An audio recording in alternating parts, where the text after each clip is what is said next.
In this video, I'm going to show you the ultimate guide to write the perfect blog post in 2023. We are going to see the best CMS to use, how to plan your blog, how to plan your blog post content, how to write an outline, how to structure your content, and finally, how to distribute it, because distribution is as important as creation. So let's get to the first step. Which CMS should you use? Should you use Webflow? Should you use WordPress? Let me show you all this. At Markup, what we use is WordPress. And honestly, I really like WordPress for a lot of reasons, but especially for the plugins. You have tons of different plugins that makes the SEO experience much better. So of course you have Yoast, you have Rank Math, you have a lot of different plugins, but you have so much more. You have plugins that will help you with SEO, you have plugins that will help you with images optimization, you have so many plugins. And I really recommend WordPress because actually a lot of the websites on the web are hosted on WordPress, and WordPress is proven for SEO. So if you are serious about your SEO strategy, I really recommend WordPress because the other CMS might be good, but they are not as proven as WordPress. So when you choose WordPress, you won't have any issues with SEO. And if you don't scale your SEO strategy, it's really because of your actual content or something like this. It won't be linked with the CMS that you use. Whereas on Webflow, for example, it's more sophisticated, so it's harder for SEO. So this is my belief. I really love WordPress. The blogging experience on there is so much easier. So even when you hire somebody to write the content, for example, it's much easier to onboard them on WordPress than on any other CMS, basically. That's the reason why I recommend WordPress. Second step, you need a blog writing process. The hardest thing with SEO is to be consistent, and you're not going to be consistent if you don't have a blog writing process. So I highly recommend you to sit down, maybe for a week, like take your time, because you're going to have to be consistent for over a year. So, take the week to really map out your blog writing process. For example, at Mark, the first step is the brief creation. We create an SEO brief with all the keywords that we are going to target for each of the blog posts. Keep in mind that one blog post equals one primary keyword. It's very important. So we have the brief. This is the first step. We are going to map out all of the content that we want to create and all of the primary keywords that are associated with these contents. That's the first step, because now we are able to say, okay, in 1 week, we are going to build this content. In another week, we're going to build these 3 pieces of content. I recommend you to keep 1 to 3 blog posts per week. That way you can really have a lot of content, and it's a good sign for Google to keep crawling your website, because Google will see updates on your website and will keep pushing your content. So the second step, now that you have your brief, we are going to have to do some research, because we want your content to be expert and we want to really bring value to our readers. So we are going to have to do research on this content. Then we are going to build the first draft based on the brief and based on the research that we made. At Mark, we use Markup to do this. So we are going to have the first draft being AI generated. Now, what that means is that we are able to have a full draft, a full blog post in less than 2 minutes. And then, of course, that's the beginning. Then we are going to add images, then we are going to add videos like this one, and we are going to add a lot of value so that the article is the best it can be. When we work on a piece of content, it can take us 5 days, 6 days, but we want to really make sure that the content is valuable for our readers. After this, we have the SEO optimization. So the SEO optimization is basically a checklist of best practices. For example, you need to have your primary keyword inside your title. You need to have your primary keywords in your introduction. You need to have a meta description. You need to have your primary keywords in the URL. So it's a bunch of SEO best practices that you need to have into your blog post. And of course, in your blog post, the best is to have your SEO keywords inside the content. Now, don't focus too much on SEO. Keep in mind that the best thing is to deliver value to your audience. So solve their problem, ask their questions, and then think SEO optimization. This is a second step. But first, focus on optimizing their problems, like on finding solutions to their problems and on delivering value to your audience. And finally, the last step, this is a step that a lot of people are forgetting actually. This is distribution. Because now that you have created your content, you need to distribute it. Because otherwise, nobody will see it. Like creating a blog post is just the beginning.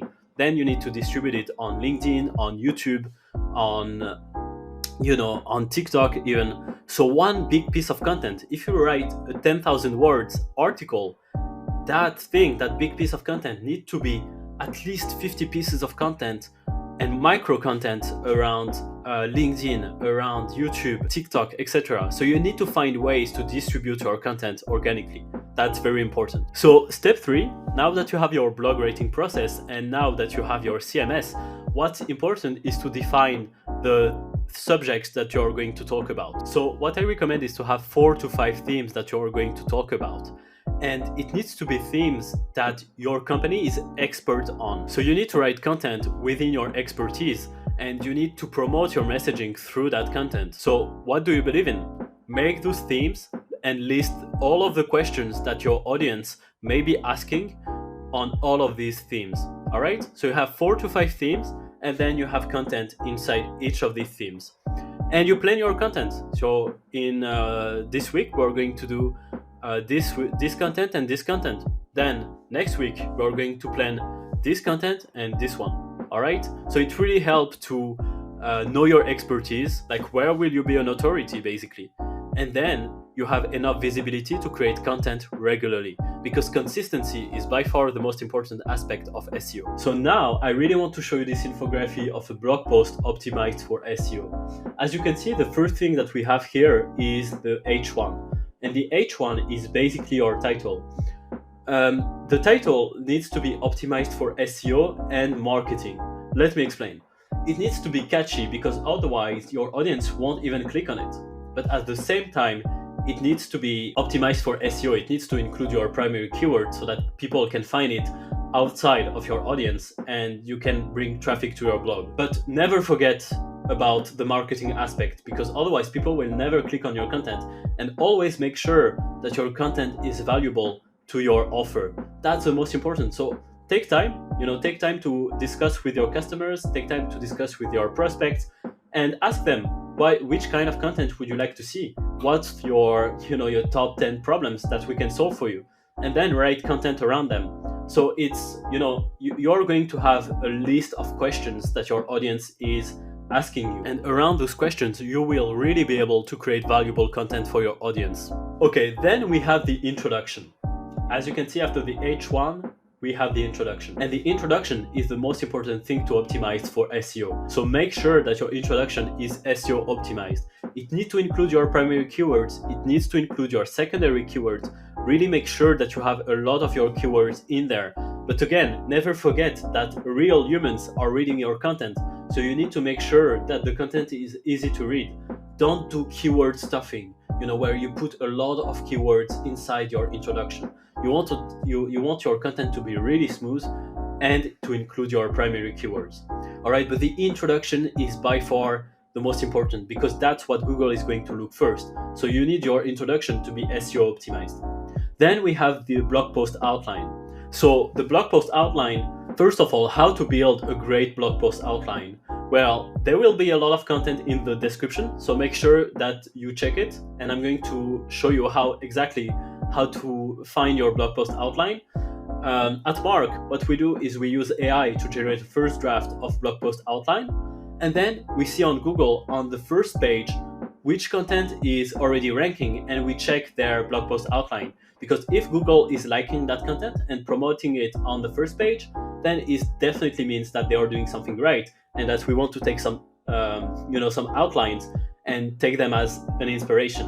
And of course, we want to modify those outlines and to add something valuable that wasn't found in this first page.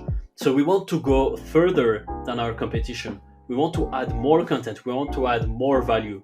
That's how we are going to win SEO in the long term. The best practice for your outline is to really have your primary keywords in there. Don't abuse it, of course. You want something that is smooth and readable for your readers, but make sure that your outline is SEO optimized. And also something that I want to show you is usually on our blog post, we always put a summary.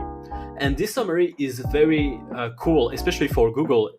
And sometimes what we do is we do the H2, and then on H3, we are going to put questions in there. So we put questions so that Google can identify those questions and can put it on the snippet section on Google.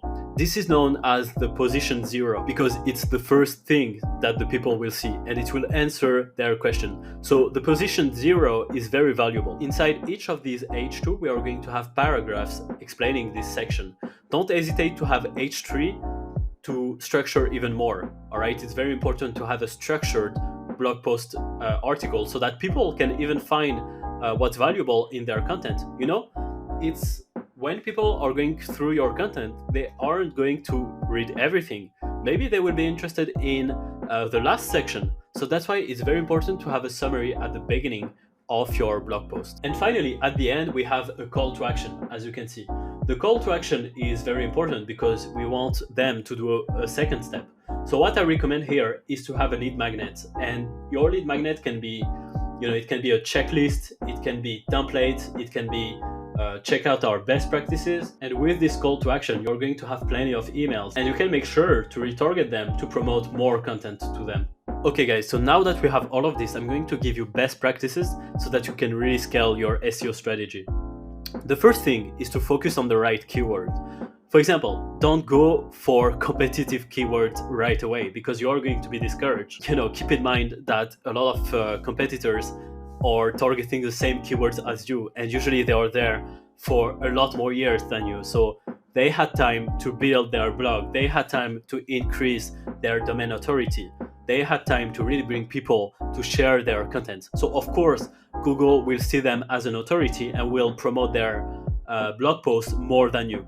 So the first step that you need to do is to focus on the right keywords and take less competitive keywords. It's also known as long tail keywords. So these keywords are far less competitive, they have less search volume, but they are really easier to rank. Then another best practice is to optimize your images for SEO. So when you optimize your images for SEO, you need to make sure that you have the alt tag inside the image, and you need to make sure that the title of the image includes your primary keyword. That way, Google can identify the image inside your blog post and can know what this blog post is about. So it's basically helping Google to know, okay, this blog post is about marketing, or this blog post is about AI, etc. Okay, so now that we have our perfect blog post created in silos in each categories, we are going to promote them, we are going to distribute them.